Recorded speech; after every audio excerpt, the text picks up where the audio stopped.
So welcome to Fabian Electrical Services. Today we're tackling something very real. Electrician needs to understand voltage drop. Whether you're working on a panel, a sub panel, or wiring long runs, for air conditioner, for air conditioners or outdoor equipment, voltage drop can wreck your install or fail your inspection. We're diving into the code rules, OESC, how to measure voltage drop in the field, and why it could cost your client more if you don't catch it. If you're an apprentice, journeyman, or even a DIY, stay locked in. Drop your voltage questions in the chat. And again, I'd like to thank you guys all for tuning in to today's live stream. And again, as you guys come in, don't forget to hit that like button. Helps the YouTube to push my videos through the algorithm more. So again, we're going to be diving into voltage drop and what it is, and voltage drop calculations. It's basically a calculation that you normally use in order to determine the length of the run, depending on the size of the cable, depending on the length of the run. It all plays a factor. So again, if you don't have the voltage drop calculation right, you're simply going to be wasting money and material for no reason. Is it really worth wasting, money and stuff like that in order to have the job turned out not to pass? So simply, it's pretty simple. You know, Normally we use a calculation code book, and today we're working off of the Ontario Electrical Code Book. And voltage drop is simply calculations that you normally do, or a lot of times what I do is I just simply go to my code book, and the information is inside of the code book. You just have to plug the numbers inside the calculations, or even in the code book. If you are familiar with the code book, then you'll know where to go in order to find these calculations. So basically, um, again, test voltage at the load when you do your voltage calculation, and you have your size of cable that you need, and it's all ran to the field. Simply, once you connect that wire, or before you even connect the wire, you can test it and see what you have as far as voltage. And when I say test, I mean you can test it with your meter. You can do a voltage test with your meter. Simply, you can basically power it up and test to see if you have voltage and what's the reading, and that will tell you if you do have a voltage drop. Again, a lot of times what I do normally is I will get the length of the run, and then I will make my calculations, and or I will take the information that I have and just put it into the code book and see what number it comes out with. And again, it's going to give you the proper size of the wire to use. And again, long circuit runs, that's what we have to look for. A lot of long circuit runs is normally where you have to take into effect your voltage drop. Uh, do I oversize wire to reduce the drop? Again, you can oversize your wire also, but I don't think it's a good practice because if you do oversize your wire without even figuring out the voltage drop, you're basically guessing, and it could end up hurting you in the long run. Um, then what's going to happen is you're going to have to get into what's called electrical troubleshooting, meaning taking out your meter, your multimeter, test live. You're going to start to have to test to see if you have your correct voltage there, or if you're losing voltage. And when you start to lose voltage, um, the equipment is not going to work at its full potential, or it probably might not even work at all because you don't have the required voltage at the actual unit in order to power it up.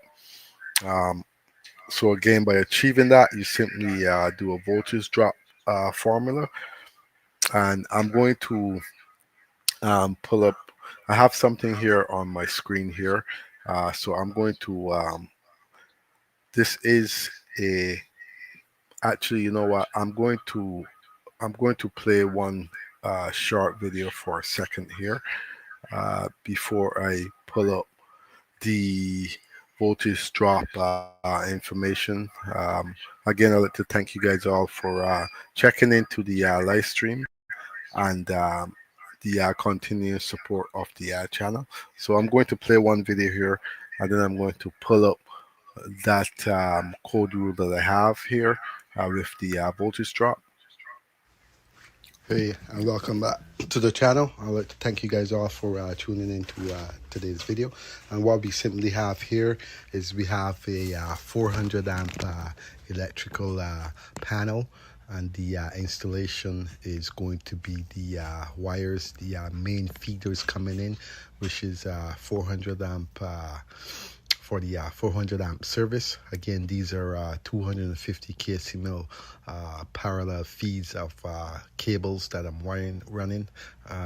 Again, the cables are the same length. Of course, when it comes to parallel runs, you also have to make sure that your length are all the same. And again, I'm going on to the top of the 400 amp distribution service. That's where I'm going to land my wires from the top. As you can see, I have one set of cables landed. And again, this is on the mounted on the wall, mounted on the sheet of weatherproof plywood. Reason for the sheet of plywood is simply because there's going to be, mildew inside of the electrical room. It's going to be moisture, and there shouldn't be no type of moisture getting into the actual electrical panel when it comes to you performing your electrical installation. And that is part of a code compliance rule also. Again, you see the wires that I have here on the side. So many electrical wires, so many different size of electrical cables. You have 12-2 electrical cable, you have 14-2 electrical cable, you have 14-3 electrical wire, you also have 10-3 electrical cable, you also have 8-3 electrical wires. So again, there's so many different wires. We have the 12-2 for the kitchen. We also have the 12-2 for the outdoor AC. So again, these wires all should be labeled before you even land them. Why labeling is so important? Labeling is so important to me because it saves me time, and time that I don't have once I'm starting to finish up the job. It's very important not to be running back before the job is coming to the end to start to troubleshoot where all your wires are going. It simply wastes a lot of time, time that is very precious to us. And every minute that counts is actually a good thing. As you can see, this is a pretty big job that I'm carrying on here. Also, you can see the wires touching the dot that there has to be within the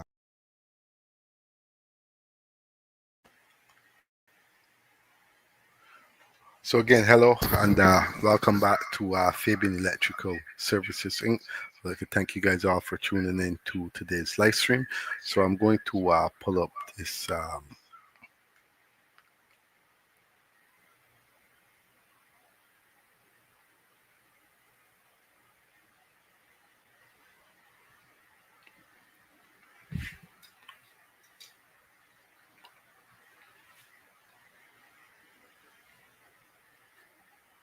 So again, what this is, I hope you guys can.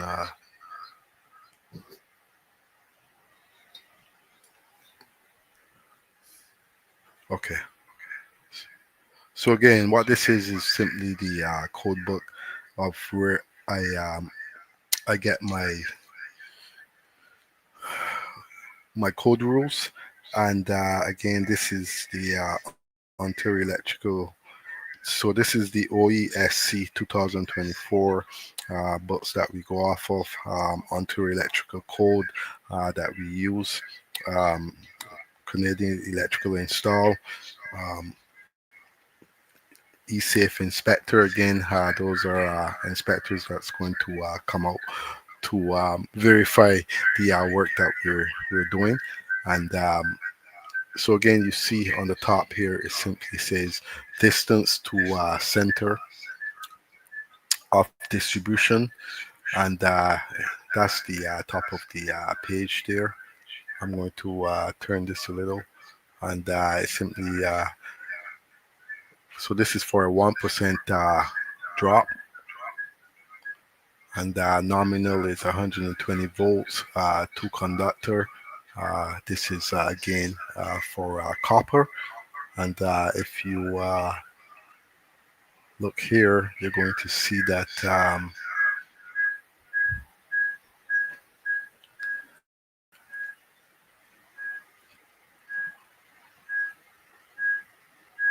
so again, if you look at the edge here, you're going to see the current, and normally what that means is you're basically looking for the amperage that it's going to be drawing, and if you can see that there, that's 1 amp, and that's basically a number 18 gauge wire. That's what you're looking for.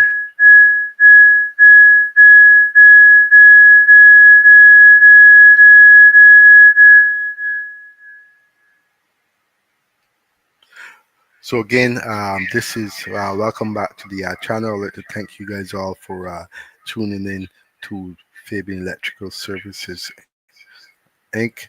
And what we're going to be going through is the voltage drop calculation, where we get it from. Test voltage at the load. Normally, you just take your meter and your multimeter. You're going to multimeter test live with it. Um, Again, that's how you're going to determine the correct voltage drop. Um, and I'm going to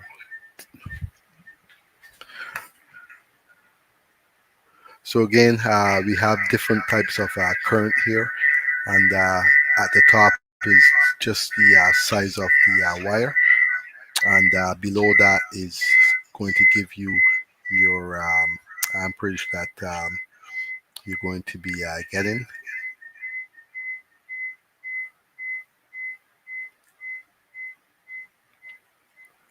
So sorry about that. A 14 gauge wire, if you take a look at that,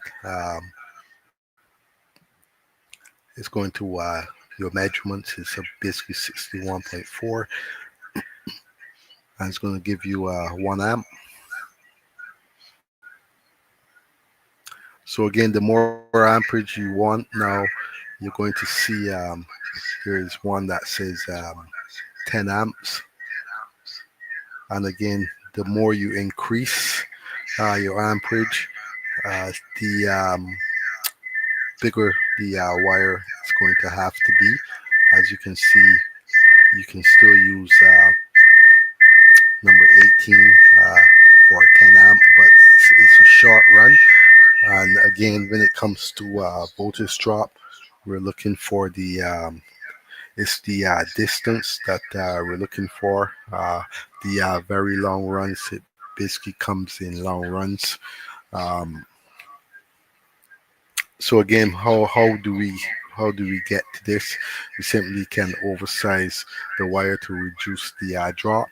But like I said, oversizing the wire, a lot of times when you don't actually have the voltage, the current voltage drop calculation going, you're simply doing a guessing game. And again, what can end up happening is you can end up simply losing out money and material if you had simply take the time out to just check the code like I'm doing here.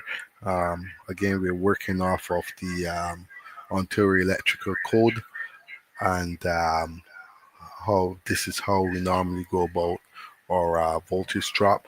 Again, I'm not too familiar with the NEC voltage drop rule that's over in the US, and again, so I'm going to stick to the Canadian code book where I'm more comfortable and aware of it, and I know that I'm right in what I'm saying.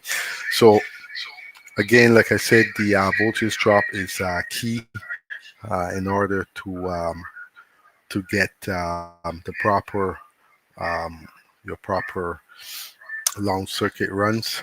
Um, Again, there's also a voltage drop formula that you can use. We'll get into that also before the life is end. So this is the first page here, and it says you can see the heading before 1% drop in voltage on a nominal of 120.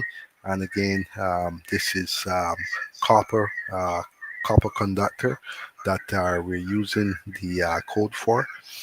Um,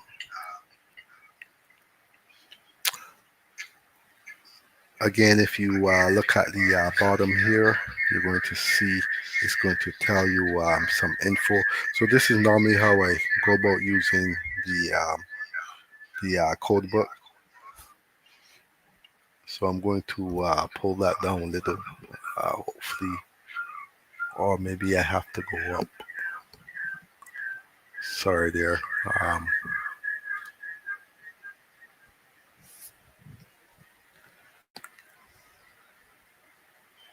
Okay, so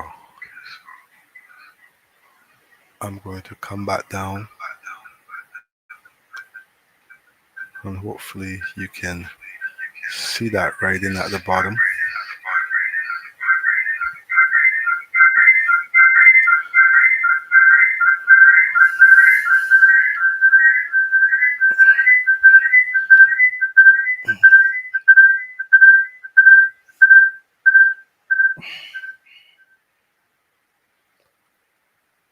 Okay, I'm going to talk through.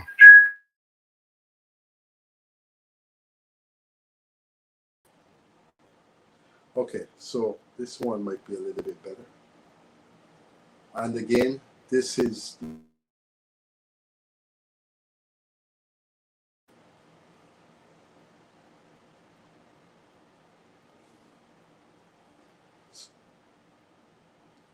so again, this is the bottom of the code book, and as you can see here, there's a reading here, and it simply says um, Table D3 is calculated for copper wire size number 8 to number 4 AWG, and for each size specified.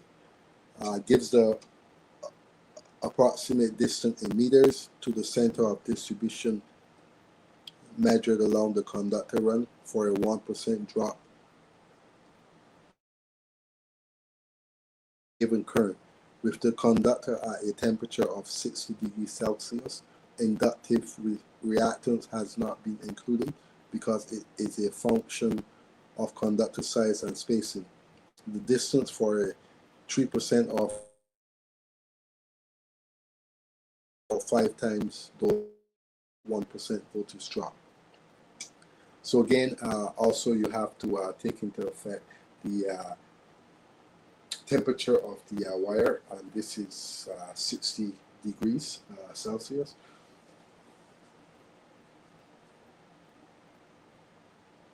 So that is the first page of the 1% voltage drop. I'm going to now pull up the other page. And again, if you guys are tuning in today to the live stream, don't forget to like up the live as you guys come. And also, if you're getting value from this, smash that like button so YouTube shows this to more electricians. And don't forget to subscribe so you don't miss the next live, install, breakdown, or code sessions.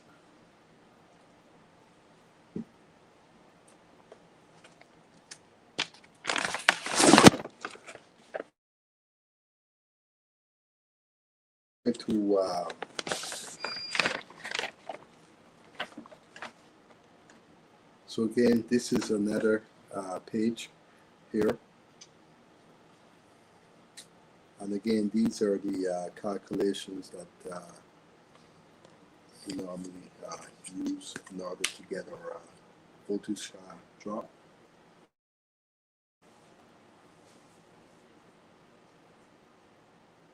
So again, as you can see the rated conductor temperature. And on this page, it simply says, because the distance in table D3 are based on conductor resistance at 60 degrees Celsius, these distances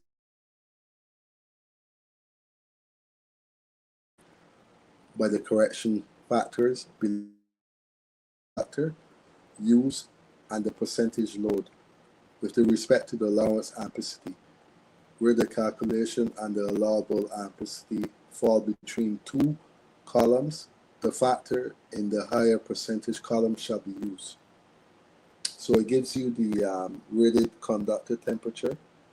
Again, on the wire, when we purchase the wire, there's different rating for the size of the for the wire. Sorry, you have 60 degrees, you have 75 degrees, you have 85/90 degrees Celsius, you have 110, you have 125, and you have 200 degrees Celsius.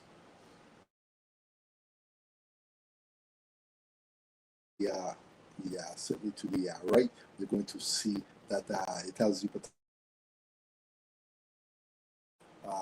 Again, that's with the 60 degrees. You have one. You have 90. So it goes on and on. So at least you guys how the voltage drop works. So I'm going to read the other section now, and it says, for other nominal voltage, multiply the distance in meters by the nominal voltage in volts and divide by 120. It also says aluminum conductor equivalent resistance per unit length to copper conductor that are smaller in areas by two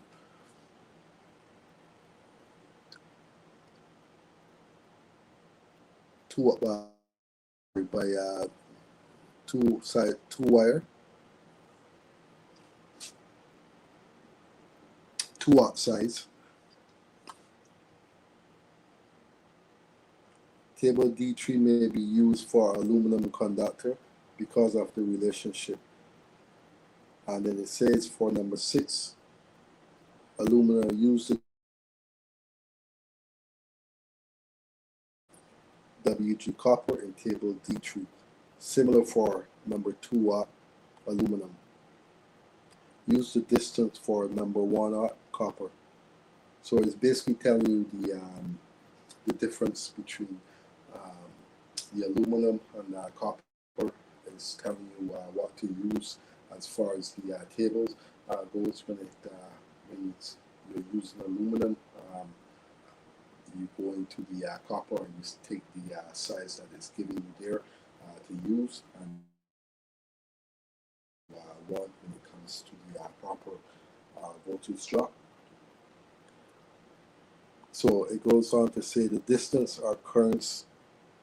Okay, I don't think you all are seeing that, so I'm going to move that down.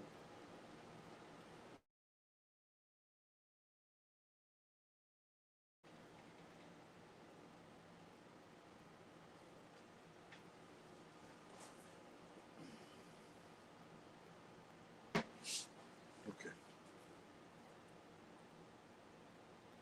So it says, I believe let's go over here. The distance and currents listed in table D3 follow a pattern when the current for any conductor size is by a factor of 10. The corresponding distance decreases by a total of 10. The relationship table, in that case, look at a current times larger. The distance to the center of the distribution is then 10 times larger than the listed value. The multi-conductor cables ensure that the wire size obtained from this table is suitable for the ampacity from table 2 or 4 on rule 4/.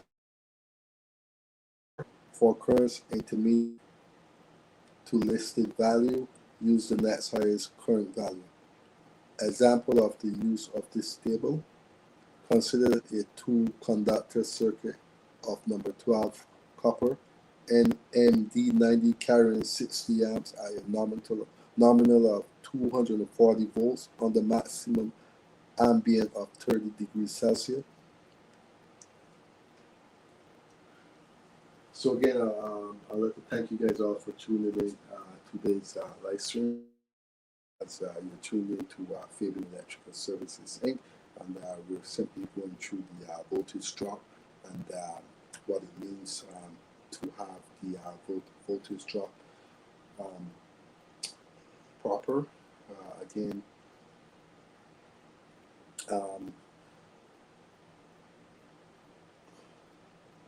so the max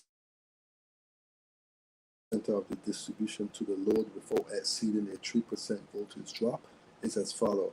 Maximum run length for number 12 gauge 16 amp 1%. Voltage drop at nominal 120 volt from this table is 6.1 meter. Distant correction factor to be used is as follows.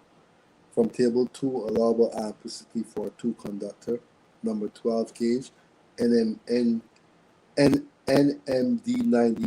90 degree Celsius rating per table 19 is 30 amps.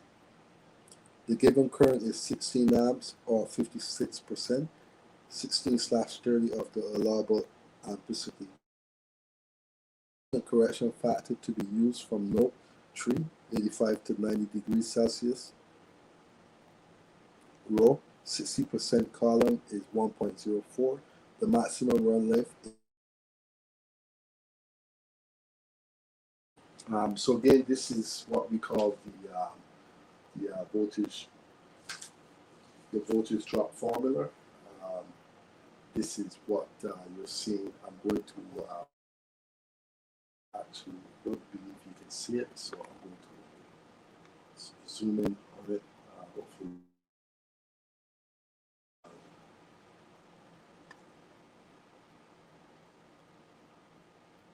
Okay.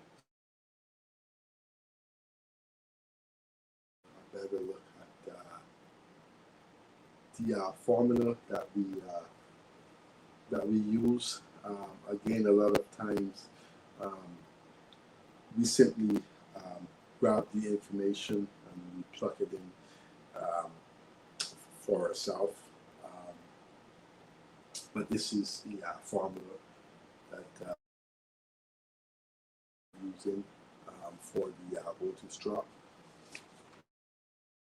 Again, this is the voltage drop calculation. When it comes to voltage drop calculation, voltage at the load, meaning that you're going to go to the point of connection where your wire is going to land, and from the panel to the outdoor.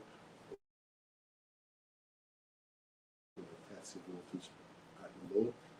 Make sure that the long circuit run that you perform does have the ability to give you your low voltage reading. Also, a lot of times, like I said, you can oversize the wire to reduce the drop, but I wouldn't just guess oversizing like that, because when you start to oversize wire to reduce the drop, you're probably going to end up doing some kind of electrical troubleshooting with your multimeter test life. Again, it's going to waste a lot of time if you had simply just performed the voltage drop formula and simply do a panel voltage loss, or even subpanel voltage drop, right? You can also run into a code violation, meaning that you use the improper wire for the run, and it's not going to actually be producing what you actually need. You're going to end up having to rerun that wire. So again, also real life scenario, what happened to me was not only lose the voltage drop, especially when you know you're correct.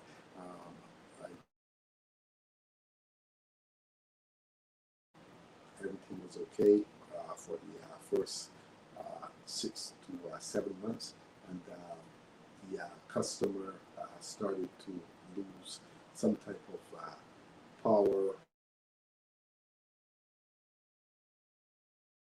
and again, I did the voltage test, did everything. I checked my lines coming in, my main feeds coming in. I checked up to ground, phase to phase. Everything was fine, and what was happening was the lights was flickering and stuff like that. And what ended up happening was it was a hit pipe on the street of some sort, and so again, that can also happen. That's not happening by you, but by accident of a nick or a hit wire in the floor on the city side. So that comes in, and that's where your multimeter test life comes into effect, simply by pulling out your multimeter and testing life, and testing to struct formula. I'm going to go over. So now we're going to go into the copper conductor size for 5% drop in voltage. So this is a different table, different formula.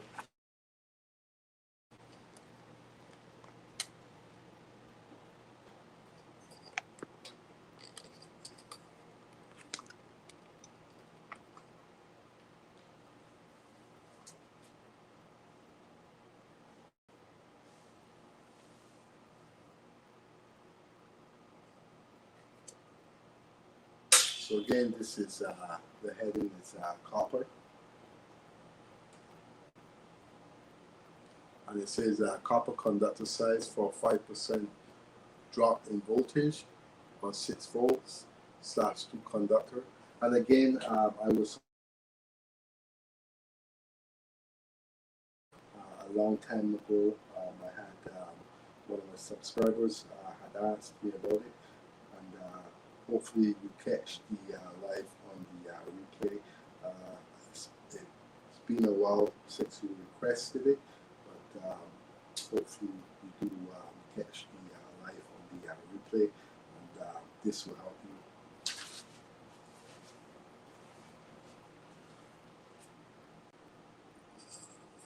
So here you have the copper conductor size for 5% drop in voltage on 6 volts, 2 conductor. So again, this is 6 volts. The previous was 120 volts. And it also goes on to say, see Appendix B, note to Rule 46306-1. So what that means is you simply have to go to it's going to give you more info on what you're looking right now at. So when it sends you to the appendix, it's simply sending you to find out more information that's key and relevant to what you're looking for. So it also goes on to say current amps, 2.5, 4.25, 7, 10, 12, 15, and 20. And it tells you beside that it's a one-way distance from power source measured along the conductor meter, calculated for conductor temperature of 20 degrees Celsius. So the temperature is going to be 20 degrees Celsius. And you have the different size of wire. You have number 12, number 10, number 8, number 6, and number 4. And it's below the information that you need to have. So you're going to, and then you're going to see the formula that it gives you for the table that you're using. You can see the formula there, written there.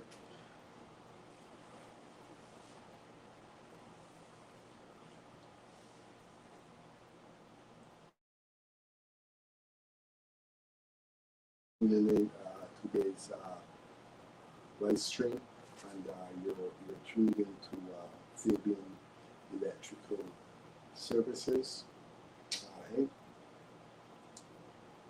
and what we're simply going over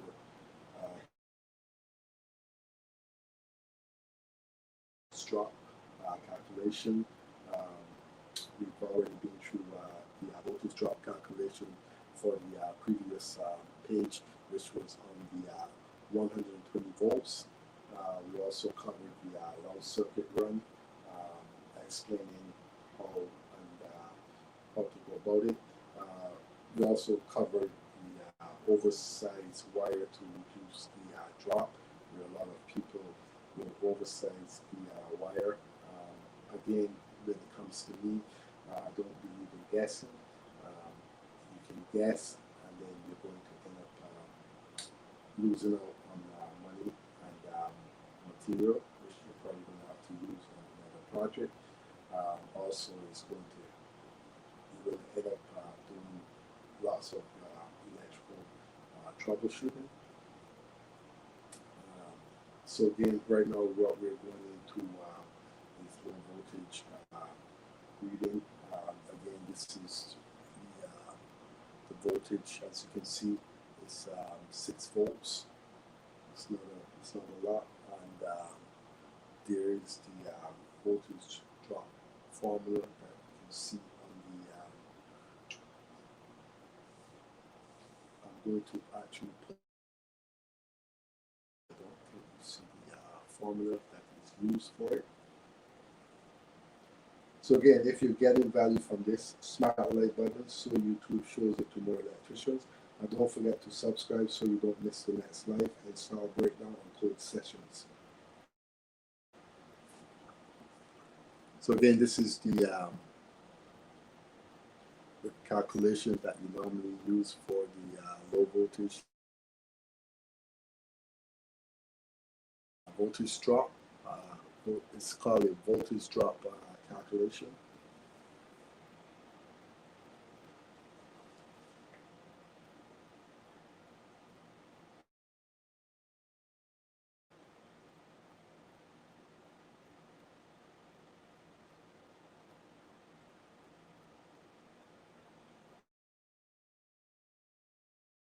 And again, this is going to, it's supposed to be a short life about the voltage drop. Also, for all those who are tuned in and who are listening, you can catch me live tomorrow in the evening around 9. I'm going to be going live again, so you guys can join me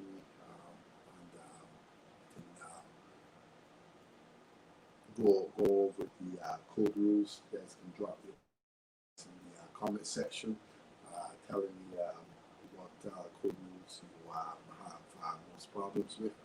So I'm going to flip the page again.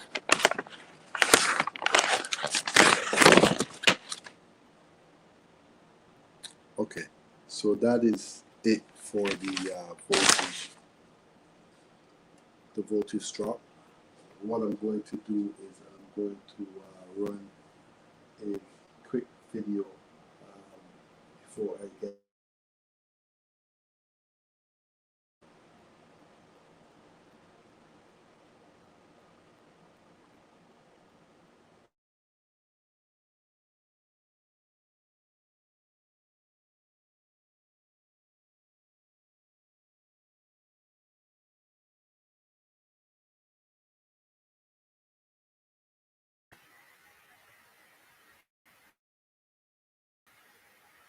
So again, I'm going to run a quick 2 videos before I get out of before I log off.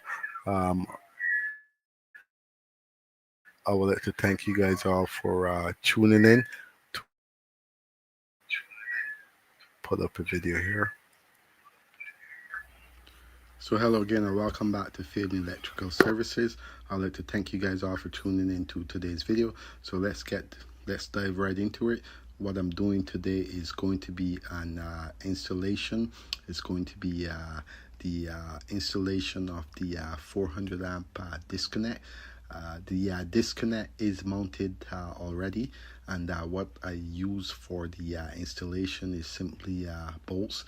I made sure I secured the 2x4 on the back end to give it the extra secure to the wall, firm and nice. I don't want the electrical installation to come off the wall in any type or sort. Again, the cable, the electrical conduit that I'm using is going to be the AC conductor. We call it tech cable, and there are parallel runs that's being run from the outdoor meter base. Again, what I like to do with installation like this is I like to make sure that I keep that white sheeting that's there on before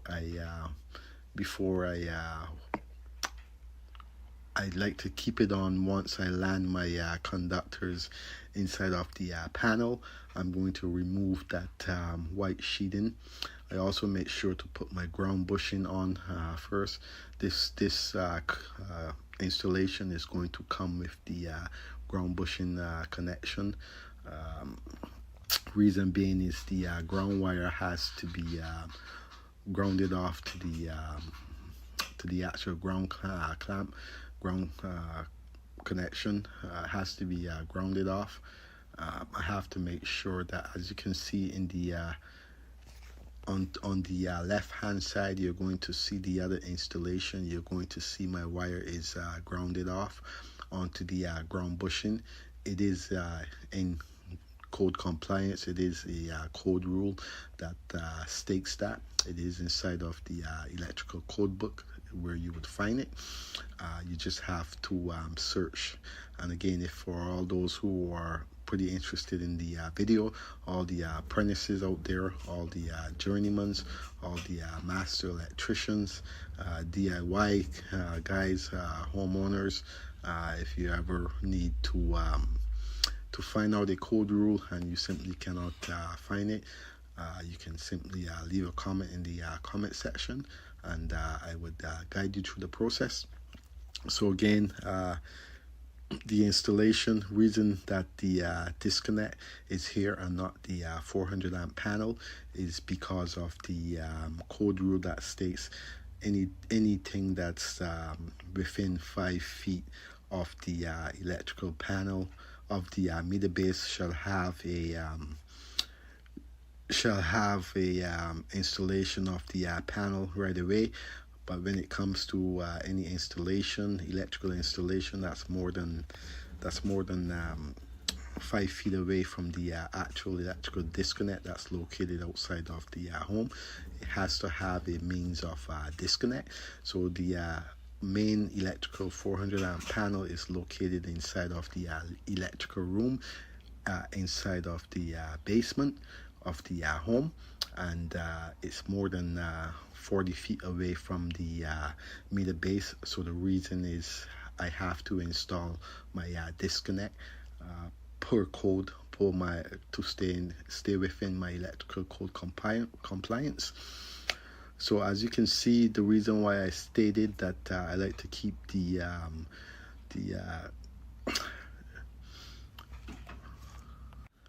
white paper on is it simply helps with the cable. As you can see, the cable is locked in place. Once you disassemble that, it gives you a lot more problems to get the cable inside of the connector. So again, that's why I always make sure I land my cables inside of the disconnect, inside of the connectors, and I make sure that I remove that. Then what I go ahead and do is I simply ground off my I do my groundings. So this is a grounding and bonding installation. There are two different things when it comes to bonding and grounding. Serve two different applications. So never get that confused. Also, you're going to see I have my phasing tape on my cable. Reason is this cable does not come with identify neutral, and in the code book it simply states that your incoming neutral has to be identified. There is a rule where you electrical code rule, code compliance, that states that a particular size of cable we must identify up to. So this is what I am doing here, identifying my conductors with the white tape that is being used. It's always best to have also your line and loads coming in to be separated. Never have them touching each other. It is a code compliance rule that states that your feed that's coming in, your main feed, is not supposed to come in contact with your actual load side that's going out.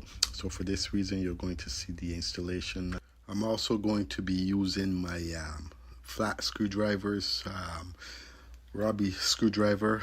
Most of the time in this installation, I use my bigger screwdrivers to get the full torquing. Again, also what I like to use is my Milwaukee drills. Very handy, never fails me, gets the job done on a daily basis. Also, set of Allen keys is what is required. A lot of times I use my regular Allen key sets for installation like this. When it comes to the outdoor meter base, I often use another Allen key. It's more of a bigger Allen key that I have. Hopefully I can get to show you guys that on one of my videos. It comes in handy, gets the job done, helps with the risk a lot when it comes to the installation. So again, also this is a part of my videos. There are other videos that I have out there that are has the full installation when it comes to landing my wires. It does have the full installation. You just have to check through my videos to find the other part of this installation. There are many other parts to it, about 3 or 4 other videos that's there. And again, I would like to thank you guys all for tuning into Fabian Electrical. And again, don't forget to like up the video. You can also subscribe to the channel, or you can also become a member. And I will catch you guys on the next installation from Fabian Electrical.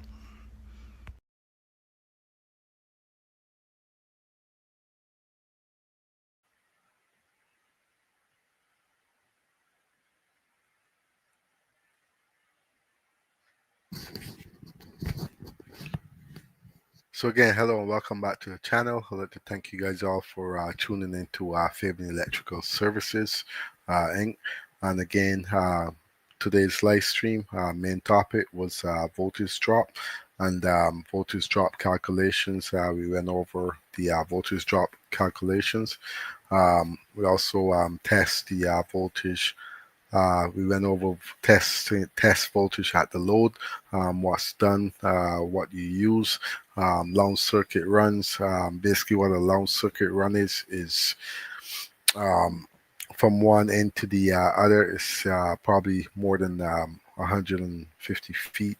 I believe it's anywhere from I think it's around 100 plus feet. That's when we get into the voltage drop. It could be more, it could be less or more. Oversized wire to reduce the drop. A lot of people oversize the wire in order to get the voltage drop. Again, that's what you have to do. You have to oversize, but what I'm saying is best to take it from the code book. That way you're smack on with your measurements, and your voltage is going to end up being the proper voltage that you need. You're going to avoid the electrical troubleshooting that comes with all of that when it comes to not testing at the at the at the unit. So again, it's best to always have the proper multimeter when you're testing live. Always have a proper multimeter to test live. And also don't forget to use the voltage drop formula. So I'm going to play another video here.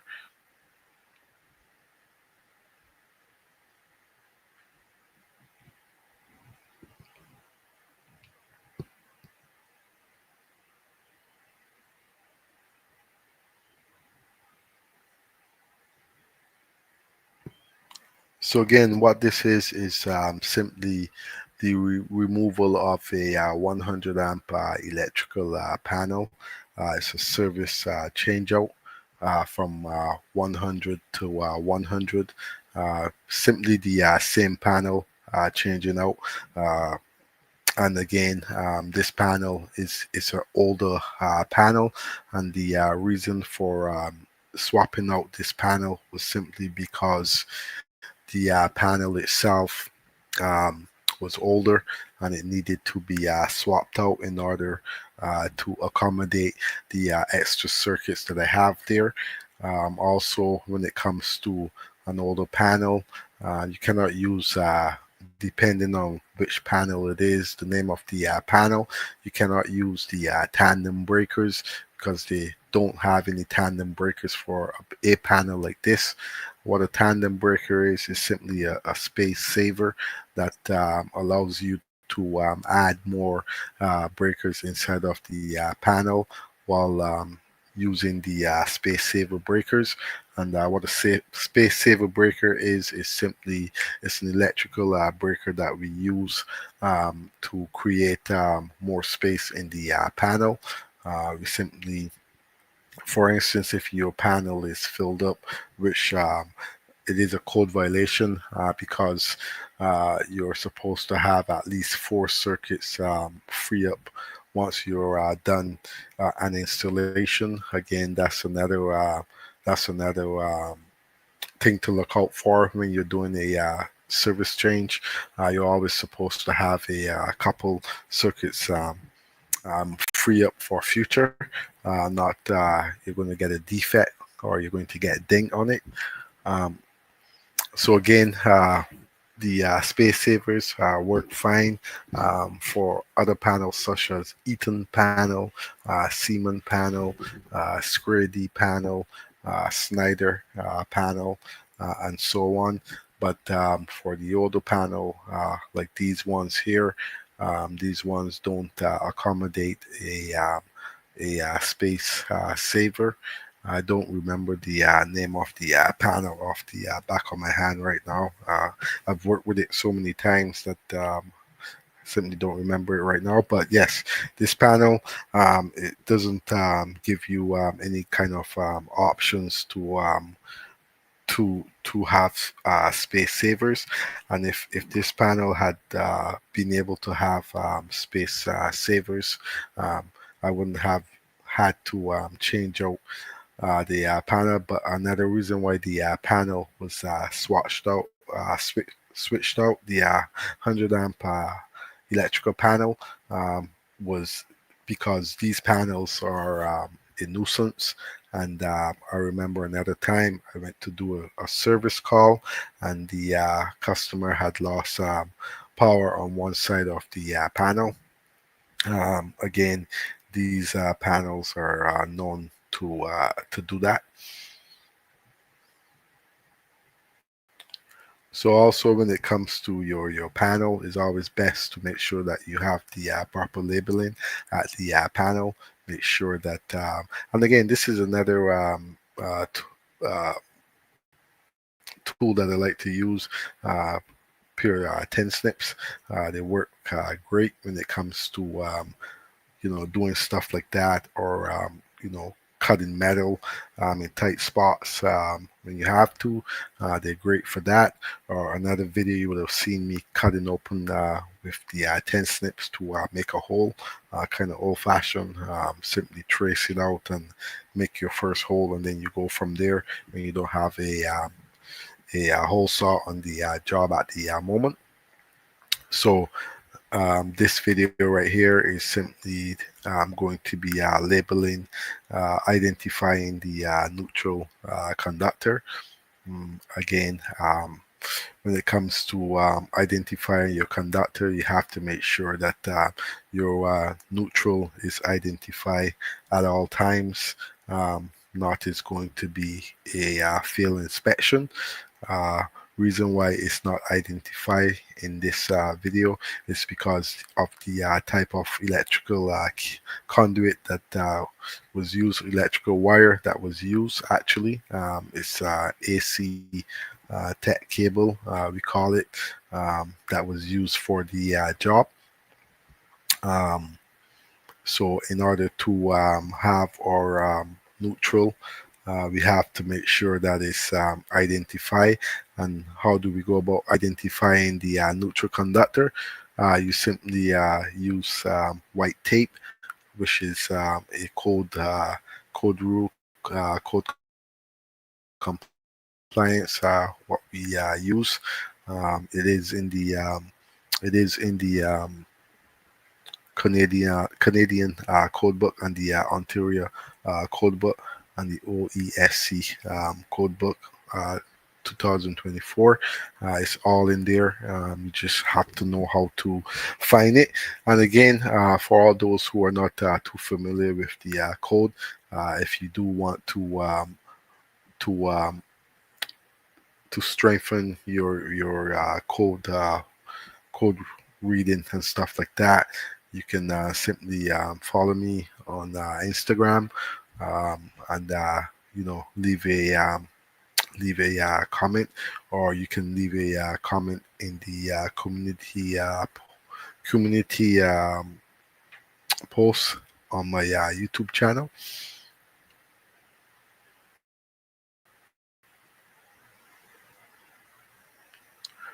So again, for all those who are tuned in to today's live stream and who missed it, um, today's live stream was about the voltage drop calculation, how you normally go about the voltage drop calculations, why is it important for the voltage drop calculations, and also when does the voltage drop calculation come into effect.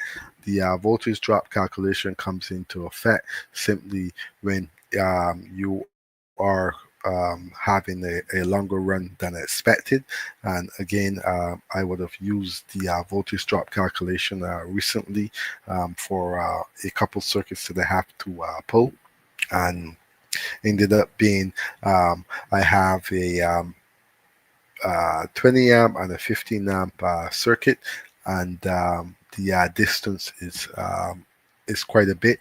And for me, a number 12 or a number 14 would be what I would normally run for that outlet, but because the voltage drop is so far, I had to use the voltage drop calculation. And what the voltage drop calculation gave me was the size of the wire, the proper sizing for the run. It's going to also allow me to test voltage at the load properly and have the correct voltage that I need. It's also considered a long circuit run. And when you have the long circuit run, you simply have to turn around and do your voltage drop calculations. Um, a lot of people, again, is oversize wire to reduce the drop. That's what we do. Um, we oversize the wire, but it's not a guessing game that we do. I would have shown you from the Ontario Code Book the rules that we have to follow when it comes to the voltage drop. So for all you who have missed the first half of the live stream, catch it on the replay, and you will see some vital information inside of there. Also allows you to avoid the electrical troubleshooting that's not necessary. When it comes to electrical troubleshooting, it's going to cost you time and also money, probably paying another worker to come out and help you troubleshoot. If you simply had just done the voltage drop calculations, it would have saved you a lot of time and hassle. We also would have covered the low voltage reading, what it takes, the different voltage drop for the low voltage, which there is a difference. You have the 120 volts voltage drop, and then you have the 6 volts voltage drop, which is considered low voltage reading.